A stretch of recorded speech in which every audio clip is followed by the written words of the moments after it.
ಜೈ ಹಿಂದ್ ಸ್ನೇಹಿತರೆ, ಇವತ್ತಿನ ವಿಡಿಯೋದಲ್ಲಿ ಸೈನ್ಸ್ ಅಂಡ್ ಟೆಕ್ನಾಲಜಿ 2026 ಪ್ರಮುಖ ವಿಜ್ಞಾನ ಮತ್ತು ತಂತ್ರಜ್ಞಾನಕ್ಕೆ ಸಂಬಂಧಪಟ್ಟಂತ ಪ್ರಶ್ನೋತ್ತರಗಳನ್ನು ನೋಡೋಣ. ಮುಂಬರುವ ಎಲ್ಲ ಪರೀಕ್ಷೆಗಳಿಗೆ one of the important session ಆಗಿದ್ದು ವಿಡಿಯೋವನ್ನ ಸ್ಕಿಪ್ ಮಾಡದೆ ನೋಡಿ ಮತ್ತು ನಮ್ಮ ಚಾನೆಲ್ ಫಸ್ಟ್ ಟೈಮ್ ನೋಡ್ತಾ ಇದ್ರೆ ಸಬ್ಸ್ಕ್ರೈಬ್ ಮಾಡಕ್ಕೆ ಮರಿಬೇಡಿ ಅಂತ ಹೇಳ್ತಾ ಸೆಷನ್ ಸ್ಟಾರ್ಟ್ ಮಾಡ್ತಿದೀವಿ.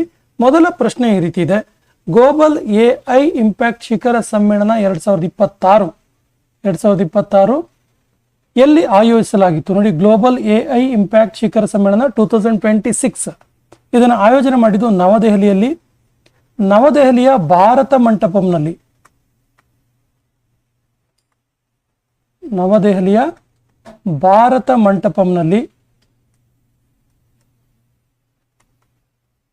ಇದನ್ನು ಆಯೋಜನೆ ಮಾಡಲಾಗಿತ್ತು. ಸೊ ಇದು 3 ಸಿದ್ಧಾಂತಗಳನ್ನು ಇಟ್ಕೊಂಡು ಈ ಒಂದು ಎಐ ಇಂಪ್ಯಾಕ್ಟ್ ಸಮ್ಮಿಟ್ ಅನ್ನು ಆಯೋಜನೆ ಮಾಡಲಾಗಿತ್ತು. 3 ಸಿದ್ಧಾಂತಗಳು ಪ್ರಮುಖವಾಗಿ ನೋಟ್ ಮಾಡ್ಕೊಳ್ಳಿ. ಯಾವ್ದಾವ್ದು ಕೇಳಿದ್ರೆ ಪೀಪಲ್, ಪ್ಲಾನೆಟ್ ಅಂಡ್ ಪ್ರೋಗ್ರೆಸ್ ಅಂತೇಳಿ.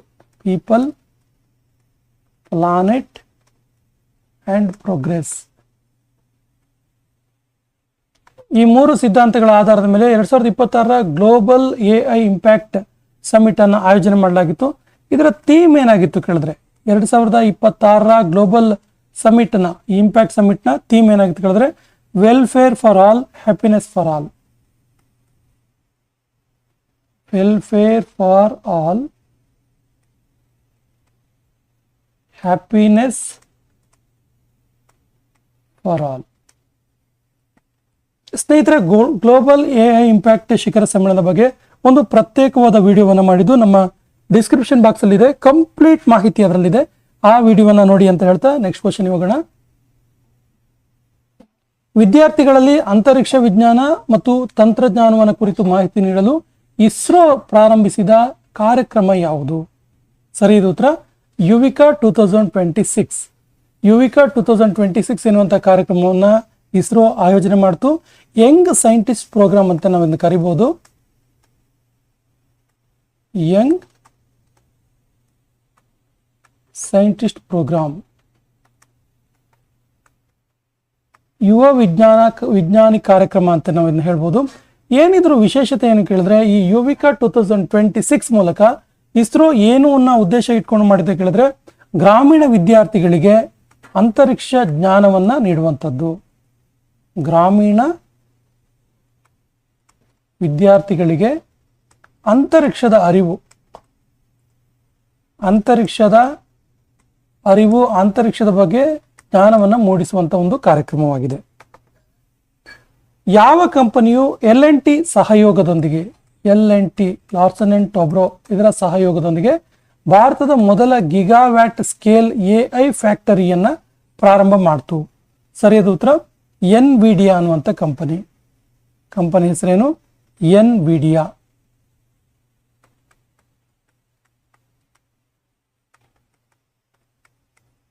ಇದೊಂದು ಎಐ ಸಮಿಟ್ ನಲ್ಲಿ ಮಾಡಿರುವಂತ ಒಂದು ಫ್ಯಾಕ್ಟರಿ, ಪ್ರಾರಂಭ ಮಾಡಿದಂತ ಒಂದು ಫ್ಯಾಕ್ಟರಿ ಆಗಿದೆ. ಇದರ ಉದ್ದೇಶ ಏನು ಕೇಳಿದ್ರೆ ನೋಟ್ ಮಾಡ್ಕೊಳ್ಳಿ, ಸಾವರಿನ್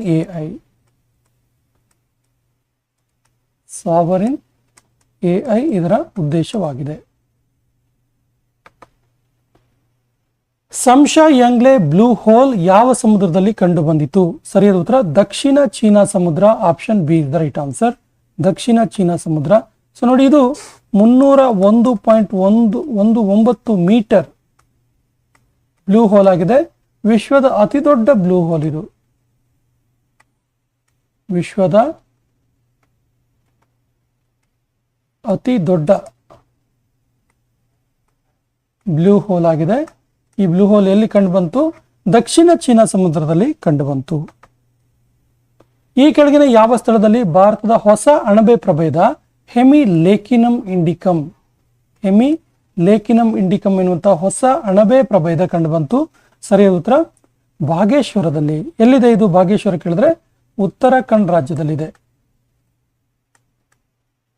ಉತ್ತರಾಖಂಡ್ ರಾಜ್ಯದ ಭಾಗೇಶ್ವರದಲ್ಲಿ ಹೆಮಿಲೇಕಿನಮ್ ಇಂಡಿಕಮ್ ಎನ್ನುವಂತಹ ನೂತನವಾದಂತಹ ಒಂದು ಹೊಸ ಬಗೆಯ ಪ್ರಭೇದವಾದ ಅಣಬೆ ಪ್ರಭೇದ ಕಂಡು ಬಂತು. ಈ ಕೆಳಗಿನ ಯಾವ ರಾಜ್ಯದಲ್ಲಿ ವಿಶಾಲವಾದ 2 NLST ಮತ್ತು NLOT ದುರ್ಬೀನ್ ಸ್ಥಾಪಿಸಲಾಯಿತು? ಸರಿಯಾದ ಉತ್ತರ ಲಡಾಖ್ನಲ್ಲಿ option B is the right answer. ಇದು ಏನಿದರ ಉದ್ದೇಶ ಕೇಳಿದ್ರೆ, ಸೂರ್ಯ ಮತ್ತು ಬ್ರಹ್ಮಾಂಡದ ಕುರಿತಾಗಿ, ಸೂರ್ಯನು ಮತ್ತು ಬ್ರಹ್ಮಾಂಡದ ರಹಸ್ಯಗಳ ಅಧ್ಯಯನ,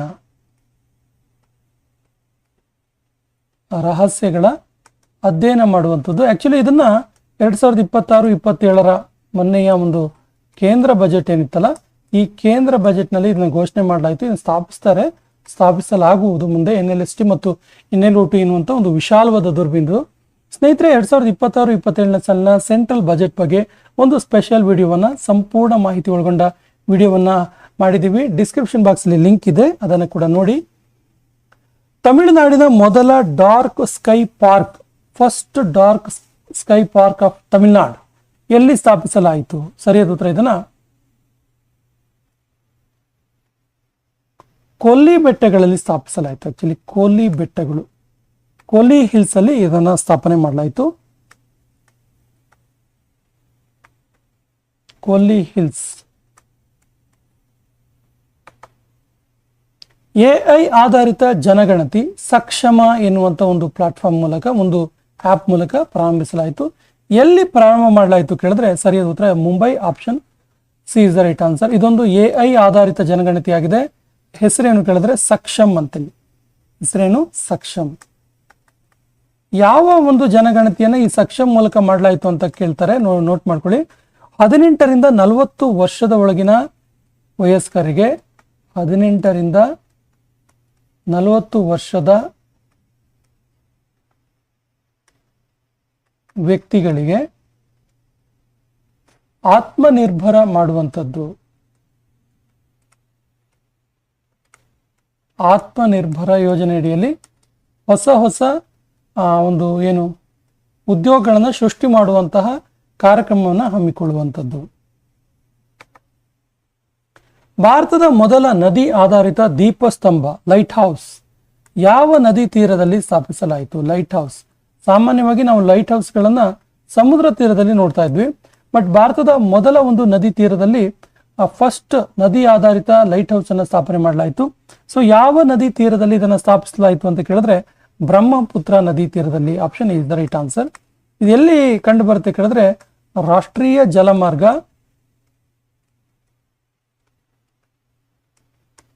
ರಾಷ್ಟ್ರೀಯ ಜಲಮಾರ್ಗ 2, ನ್ಯಾಷನಲ್ ವಾಟರ್ ಬೇಸ್ 2 ಇಲ್ಲಿ ಕಂಡು ಬರುತ್ತೆ ಈ ಲೈಟ್ ಹೌಸ್. WHO ಈ ಕೆಳಗಿನ ಯಾವ ಅಮೆರಿಕ ಮಹಾದ್ವೀಪದ ದೇಶವನ್ನ ಕುಷ್ಠರೋಗ ಮುಕ್ತ ದೇಶ ಅಂತೇಳಿ ಘೋಷಣೆ ಮಾಡ್ತು? ವರ್ಲ್ಡ್ ಹೆಲ್ತ್ ಆರ್ಗನೈಸೇಷನ್ ಘೋಷಣೆ ಮಾಡಿದ್ದು. ಯಾವ ಒಂದು ದೇಶದಲ್ಲಿ ಕುಷ್ಠರೋಗ ಮುಕ್ತ ಅಂತೇಳಿ ಘೋಷಣೆ ಮಾಡ್ತು ಕೇಳಿದ್ರೆ ಚಿಲಿಯಲ್ಲಿ. Option is the right answer. ನೋಡಿ, ಪಬ್ಲಿಕ್ ಹೆಲ್ತ್ ಪ್ರೋಗ್ರಾಮ್ನ ಅಡಿಯಲ್ಲಿ, ಪಬ್ಲಿಕ್ ಹೆಲ್ತ್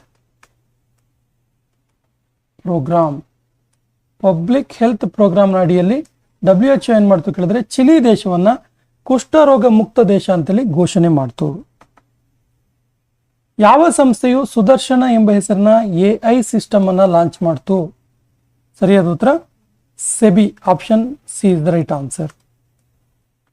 ನೋಡಿ, ಏನಿದು ಸುದರ್ಶನ ಅನ್ನುವಂಥ ಒಂದು AI ಸಿಸ್ಟಮ್ ಅಂತ ಕೇಳಿದ್ರೆ ವಿಶೇಷವಾಗಿ ಇದು identifying and remove misleading influencer ಅಂತ ಹೇಳ್ತಾರೆ. Identifying and remove misleading influencer. Actually ಇದೆಯಲ್ಲ, ಈ ಒಂದು ಸುದರ್ಶನ್ ಅನ್ನುವಂಥ ಒಂದು ಸಿಸ್ಟಮ್, AI ಸಿಸ್ಟಮ್ ಇದೆಯಲ್ಲ, ಇದು ಮೊಬೈಲ್ಗೆ ಬರುವಂತಹ ಬ್ಯಾಂಕಿಗೆ ಸಂಬಂಧಪಟ್ಟಂತಹ, ಬ್ಯಾಂಕ್ ಸಂಬಂಧಿತ ಅನಗತ್ಯ ಮೆಸೇಜ್ಗಳು, ಅನಗತ್ಯ OTPಗಳು, ಅನಗತ್ಯ ಒಂದು ಲಿಂಕ್ಗಳಿಗೆ ಸಂಬಂಧಪಟ್ಟಂತೆ ಅದನ್ನು ಗುರುತಿಸುವಂಥದ್ದು. ಹಾಗೇನೆ ಅದನ್ನ ಆಟೋಮೆಟಿಕಲಿ ಡಿಲೀಟ್ ಮಾಡುವಂಥ, ರಿಮೂವ್ ಮಾಡುವಂಥ ಒಂದು AI ಸಿಸ್ಟಮ್ ಇದು. ಮಾನವನ ಮೆದುಳಿನ ಕ್ಷಮತೆಯನ್ನು ಹೆಚ್ಚಿಸಲು ಯಾವ ಸಂಸ್ಥೆಯು ಮೂನ್ ಶಾಟ್ ಪ್ರಾಜೆಕ್ಟ್ ಅನ್ನು ಪ್ರಾರಂಭ ಮಾಡ್ತು? ಮೂನ್ ಶಾಟ್ ಪ್ರಾಜೆಕ್ಟ್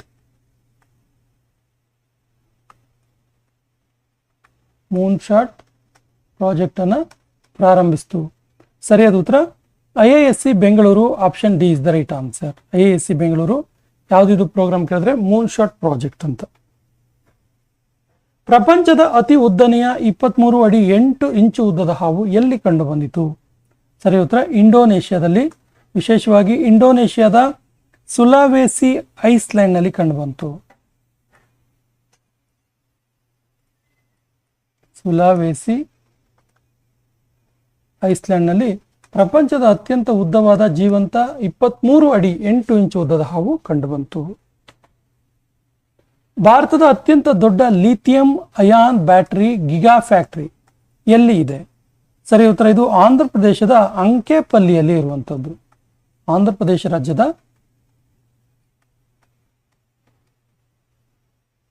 ಅಂಕೆಪಲ್ಲಿ ಎನ್ನುವಲ್ಲಿ ಇರುವಂತದ್ದು, ಆಂಧ್ರ ಪ್ರದೇಶದ ಅಂಕೆಪಲ್ಲಿಯಲ್ಲಿ ಇರುವಂತದ್ದು. ಇದೊಂದು ವಾರಿಯರ್ ಎನರ್ಜಿಸ್, ಪ್ರಮುಖವಾಗಿ ನೋಡಿ ಇದೊಂದು ವಾರ್ಷಿಕ 16 ಗಿಗಾವ್ಯಾಟ್ ವಿದ್ಯುತ್ ಅನ್ನು ಉತ್ಪಾದನೆ ಮಾಡುವ ಉದ್ದೇಶ ಹೊಂದಿದೆ.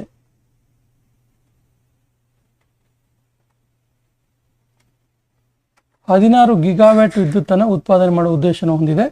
ಭಾರತದ ಅತ್ಯಂತ ದೊಡ್ಡ ಲಿಥಿಯಂ ಅಯಾನ್ ಬ್ಯಾಟರಿ ಇದು ಗಿಗಾ ಫ್ಯಾಕ್ಟರಿ ಆಗಿದೆ. ಆಂಧ್ರ ಪ್ರದೇಶದ ಅಂಕೆಪಲ್ಲಿಯಲ್ಲಿ ಇದೆ.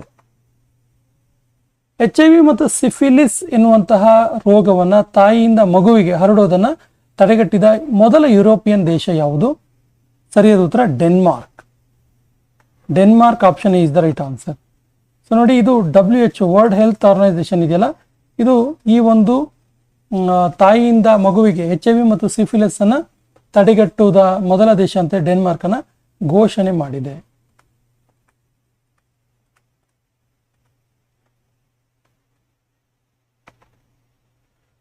ಭಾರತದ ಮೊದಲ ಹೈಡ್ರೋಜನ್ ಪವರ್ ಟ್ರೈನ್ ಎಲ್ಲಿ ಲಾಂಚ್ ಮಾಡಲಾಯಿತು? ಮೊದಲ ಹೈಡ್ರೋಜನ್ ಪವರ್ ಟ್ರೈನ್ ಸರಿಯಾದ ಉತ್ತರ ಹರಿಯಾಣದಲ್ಲಿ. Option D is the right answer. ಹರಿಯಾಣದಲ್ಲಿ ಇದನ್ನ ಲಾಂಚ್ ಮಾಡಲಾಯಿತು. ಜಿಂದ್ ಸೋನಿಪತ್ ಮಾರ್ಗದಲ್ಲಿ ಇದನ್ನ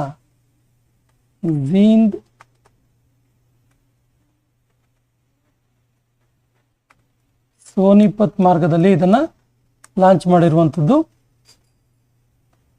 ಜಿಂದ್ ಸೋನಿಪತ್ ಮಾರ್ಗದಲ್ಲಿ ಲಾಂಚ್ ಮಾಡಿದ್ದು. ಚೆನ್ನೈನ ಇಂಟಿಗ್ರೇಟ್ ಕೋಚ್ ಫ್ಯಾಕ್ಟರಿಯಲ್ಲಿ ಇದನ್ನ ಮ್ಯಾನುಫ್ಯಾಕ್ಚರ್ ಮಾಡಲಾಯಿತು. ಚೆನ್ನೈನ ಇಂಟಿಗ್ರೇಟ್ ಕೋಚ್ ಫ್ಯಾಕ್ಟರಿ, ಚೆನ್ನೈನ ಇಂಟಿಗ್ರೇಟ್ ಕೋಚ್ ಫ್ಯಾಕ್ಟರಿಯಲ್ಲಿ ಇದನ್ನ ಒಂದು ಅಭಿವೃದ್ಧಿಪಡಿಸಲಾಯಿತು. ICF ಅಂತ ಕರಿತೀವಿ, ICF ಇಂಟಿಗ್ರೇಟೆಡ್ ಕೋಚ್ ಫ್ಯಾಕ್ಟರಿ ಅಂತೇಳಿ. ಈ ಒಂದು ಭಾರತದ ಮೊದಲ ಹೈಡ್ರೋಜನ್ ಪವರ್ ಟ್ರೈನ್ ಅನ್ನ ಇಲ್ಲಿ ಅಭಿವೃದ್ಧಿಪಡಿಸಲಾಯಿತು, ಡೆವಲಪ್ ಮಾಡಲಾಯಿತು. ಇದು ಎಲ್ಲಿ ಲಾಂಚ್ ಮಾಡಿದ್ರು ಕೇಳಿದ್ರೆ ಹರಿಯಾಣದಲ್ಲಿ. ಭಾರತದ ಯಾವ ಬಂದರಿನಲ್ಲಿ ಮೊದಲ advanced anti drone security system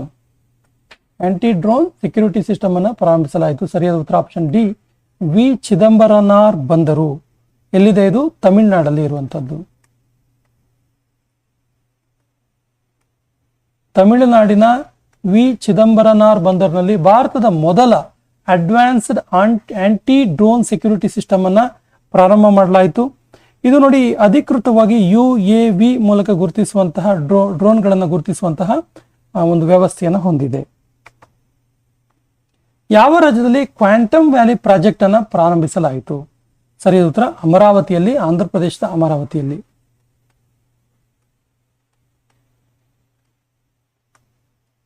quantum valley project ಇದು ಭಾರತದ ಮೊದಲ ವ್ಯಾಲಿ ಪ್ರಾಜೆಕ್ಟ್ ಆಗಿದೆ. ಇದು ನೋಡಿ ಇದನ್ನ Chandrababu Naidu, Andhra CM Chandrababu Naidu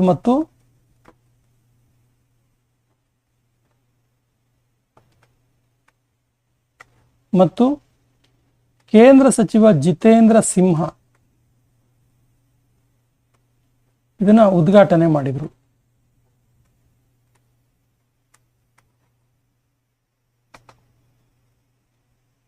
2 nanometre semiconductor chip ಅನ್ನು ಎಲ್ಲಿ ಅಭಿವೃದ್ಧಿಪಡಿಸಲಾಯಿತು? ಸರಿ ಉತ್ತರ ಬೆಂಗಳೂರಿನಲ್ಲಿ. ಇದನ್ನ ಉದ್ಘಾಟನೆ ಮಾಡಿದನ್ನ ಇದನ್ನ ಅಭಿವೃದ್ಧಿಪಡಿಸೋದಕ್ಕೆ ಚಾಲನೆ ನೀಡಿದ್ದು ಕೇಂದ್ರ ಸಚಿವ ಅಶ್ವಿನಿ ವೈಷ್ಣವ್.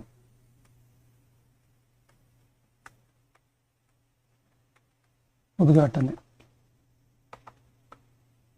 ಭಾರತೀಯ ರೈಲ್ವೆಯ ಗೂಡ್ಸ್ ಟ್ರೈನ್ಗಳ ರಕ್ಷಣೆಗಾಗಿ ಕೆಳಗಿನ ಯಾವ ಟೆಕ್ನಿಕ್ ಅನ್ನ ಡೆವಲಪ್ ಮಾಡಲಾಯಿತು, ಅಭಿವೃದ್ಧಿಪಡಿಸಲಾಯಿತು? ಸರಿಯಾದ ಉತ್ತರ ದೃಷ್ಟಿ ಅನ್ನುವಂಥ ಟೆಕ್ನಿಕ್. ದೃಷ್ಟಿ. ಗೂಡ್ಸ್ ಟ್ರೈನ್ಗಳ ಸೆಕ್ಯೂರಿಟಿಗೋಸ್ಕರ ಇದನ್ನ ಅಭಿವೃದ್ಧಿಪಡಿಸಲಾಗಿದ್ದು. ಯಾವ ದೇಶದ ಏರ್ಪೋರ್ಟ್ ಪ್ರಪಂಚದ ಮೊದಲ ವೈಫೈ 7 ತಂತ್ರಜ್ಞಾನ ಹೊಂದಿರುವ ಏರ್ಪೋರ್ಟ್ ಆಗಿದೆ? ಸರಿಯಾದ ಉತ್ತರ ಓಮನ್ ಏರ್ಪೋರ್ಟ್. ಇಲ್ಲಿ ವೈಫೈ 7 ಹೊಂದಿರುವಂತಹ ಪ್ರಪಂಚದ ಮೊದಲ ಏರ್ಪೋರ್ಟ್ ಆಗಿದೆ. ಯಾವ ರಾಜ್ಯದ ಸರ್ಕಾರಿ ಶಾಲೆಗಳಲ್ಲಿ ವಿಜಯ ಪಥ ಎನ್ನುವಂತಹ ಲ್ಯಾಬೊರೇಟರಿಗಳನ್ನು ಉದ್ಘಾಟಿಸಲಾಯಿತು? ಸರಿಯಾದ ಉತ್ತರ ಕರ್ನಾಟಕದಲ್ಲಿ. Option B is the right answer. ನೋಡಿ, ಸರ್ಕಾರಿ ಹೆಣ್ಣು ಮಕ್ಕಳಿಗೋಸ್ಕರ, ಸರ್ಕಾರಿ ಶಾಲೆಯಲ್ಲಿ ಓದುತ್ತಿರುವಂತಹ ಹೆಣ್ಣು ಮಕ್ಕಳಿಗೋಸ್ಕರ ಸೈನ್ಸ್ AI ಲ್ಯಾಬ್ ಇದು. ಏನಿದು ವಿಜಯ ಪಥ ಕೇಳಿದ್ರೆ ಸೈನ್ಸ್ AI ಲ್ಯಾಬ್. ಏನಿದ್ರ ಉದ್ದೇಶ ಕೇಳಿದ್ರೆ ಇಲ್ಲಿ ಹೆಣ್ಣು ಮಕ್ಕಳಿಗೆ AI, ಸ್ಟೆಮ್, ರೋಬೋಟಿಕ್ಸ್, ಕೋಡಿಂಗ್ ಈ ಅಂಶಗಳ ಅರಿವನ್ನು ಮೂಡಿಸುವಂಥದ್ದು. ಅರಿವು ಮೂಡಿಸುವುದು. ಸರ್ಕಾರಿ ಶಾಲೆಗಳಲ್ಲಿ ಓದ್ತಿರುವಂತಹ ಹೆಣ್ಣು ಮಕ್ಕಳಿಗೆ ಅರಿವನ್ನ AI, ಸ್ಟೆಮ್, ರೋಬೋಟಿಕ್ಸ್, ಕೋಡಿಂಗ್ಗಳ ಅರಿವನ್ನು ಮೂಡಿಸುವಂತ ಒಂದು ಕಾರ್ಯಕ್ರಮ ಇದು ವಿಜಯ ಪಥ ಲ್ಯಾಬೊರೇಟರಿ. ಸ್ವದೇಶ್ ಎಂಬ ನೀರು ಶುದ್ಧೀಕರಣ ತಂತ್ರಜ್ಞಾನ ಅಭಿವೃದ್ಧಿಪಡಿಸಿದ ಸಂಸ್ಥೆ ಯಾವುದು? ಸರಿಯಾದ ಉತ್ತರ DRDO. ಏನಿದು ನೀರು ಶುದ್ಧೀಕರಣ ಕೇಳಿದ್ರೆ ಸಿ ವಾಟರ್ ಡೆಸಿಲಿನೇಷನ್ ಸಿಸ್ಟಮ್ ಅಂತೇಳಿ. ಸಿ ವಾಟರ್ ಸಮುದ್ರ ನೀರನ್ನ ಶುದ್ಧೀಕರಿಸುವಂತ ಒಂದು ವ್ಯವಸ್ಥೆ. ಸಿ ವಾಟರ್ ಡೆಸಾಲಿನೇಷನ್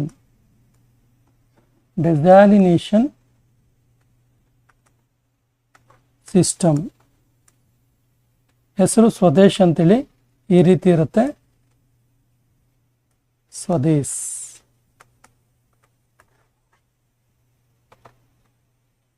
ಯಾವ ರಾಜ್ಯವು ಭಾರತದ ಮೊದಲ chronic kidney disease registry launch ಮಾಡುತ್ತೆ? ಸರಿಯಾದ ಉತ್ತರ Odisha. Option C is the right answer.